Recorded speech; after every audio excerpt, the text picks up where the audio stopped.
సిద్దిపేటలో మాజీ మంత్రి హరీష్ రావు పర్యటించారు. విజయదశమి సందర్భంగా రాష్ట్ర ప్రజలందరికీ కూడా శుభాకాంక్షలు తెలియజేశారు. కోటిలింగాల ఆలయంలో జమ్మి పూజలు నిర్వహించారు. తెలంగాణ రాష్ట్రం మరింత అభివృద్ధి చెందాలని ఆయన ఆకాంక్షించారు.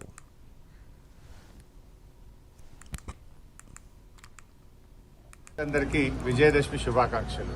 ఈ విజయదశమి మీకు మరెన్నో విజయాలను అందించాలని, మీ అందరి కోరికలు నెరవేరాలని ఆ అమ్మవారిని మనసారా ప్రార్థిస్తూ, ముఖ్యంగా తెలంగాణ రాష్ట్రం మరింత అభివృద్ధి పథంలో నడవాలి.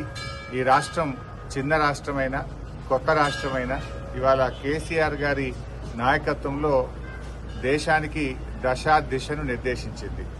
ఇవాళ అనేక కార్యక్రమాలు తెలంగాణ ప్రభుత్వం చేపట్టేటువంటి కార్యక్రమాలు దేశానికి మార్గదర్శకంగా నిలబడ్డాయి.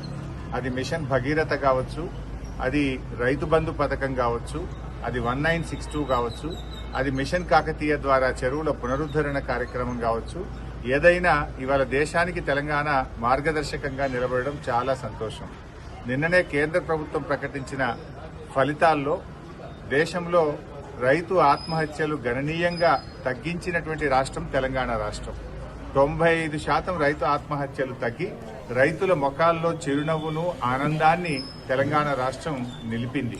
ఇది ఇంకా బాగా ముందుకు సాగాలి, మరింతగా రైతు విజయాలు సాధించాలి, రైతులకు మరిన్ని మంచి కార్యక్రమాలు ప్రభుత్వం జరిపించాలని చెప్పి ఆ అమ్మవారిని మనసారా ప్రార్థిస్తూ మరొకసారి రాష్ట్ర ప్రజలందరికీ